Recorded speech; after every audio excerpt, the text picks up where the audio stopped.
J'espère que vous allez bien. J'ai failli vous oublier complètement ce soir. J'ai failli vraiment oublier mon live. Là, j'étais partie pour me coucher, passer un moment avec mon chéri, lire un peu. Hello, Fitabella, l'artiste. Bienvenue dans ce live. J'espère que tu vas bien. Du coup, c'est le live 78 aujourd'hui. Et voilà, comme je vous disais, j'ai vraiment failli oublier. Et en fait, ce qui m'y a fait penser, c'est que je vous ai déjà parlé de ça, d'avoir un tracker d'habitude. Et du coup, j'ai noté, bon, rien à voir, mais j'ai noté le nombre de pas que j'ai fait aujourd'hui. Et, euh, et du coup, bah, j'ai vu que j'avais pas fait mon live. Donc voilà, mon tracker m'a sauvé la vie.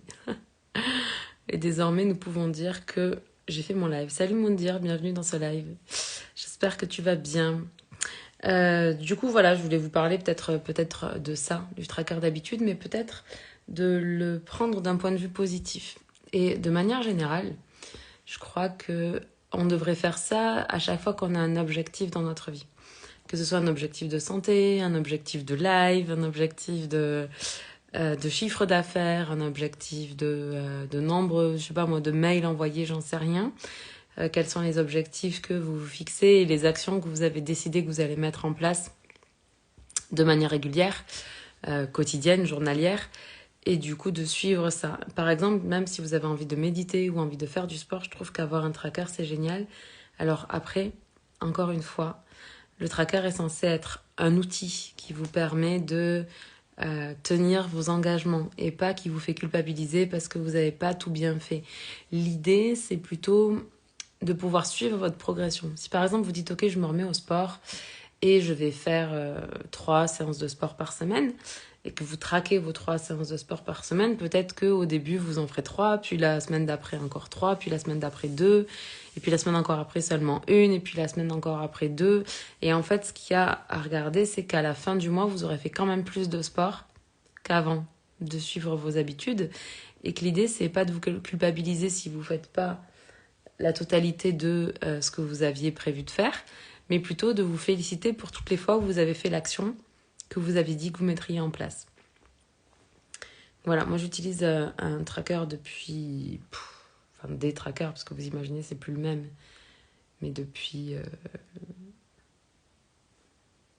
2018, je crois. Depuis 2018. Et j'avais commencé à utiliser un tracker par rapport à la méditation. Quand vraiment je voulais devenir régulière avec ça. Et le truc, c'est que comme vous, probablement, au début, c'était plus à me dire, ah, voilà, je l'ai pas fait, nanani, nanana. Ça sert à rien, j'y arriverai jamais. Et puis ensuite, j'ai changé mon état d'esprit par rapport à ça. Et je m'en suis vraiment servi comme d'un ami. Comme si, je sais pas, j'avais un ami à côté de moi qui prenait note de toutes les choses bien que je faisais dans ma vie par rapport à ma santé, par rapport à mon entreprise, etc. Et donc voilà, je vais vous laisser avec ça ce soir. Si vous n'avez pas de tracker, vraiment, mettez... Ah, j'ai tellement envie de vous dire ça, mais après, il faut aussi faire ce qui vous convient. Mais de manière générale, c'est toujours intéressant de tester quelque chose pendant un mois et de voir comment vous réagissez par rapport à ça. Mais vraiment, j'ai envie de vous dire, choisissez-vous un objectif. Et cet objectif, en fait, vous allez le définir par rapport à des actions que vous mettez limite comme des habitudes dans votre vie.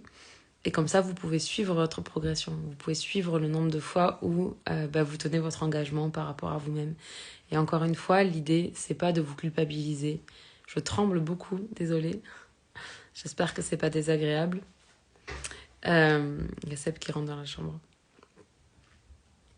L'idée, voilà, c'est vraiment pas de vous culpabiliser, mais plutôt de garder une trace de toutes les actions alignées que vous faites quotidiennement ou de manière hebdomadaire. Je vous aime, je vous embrasse. On se parle demain. Ciao!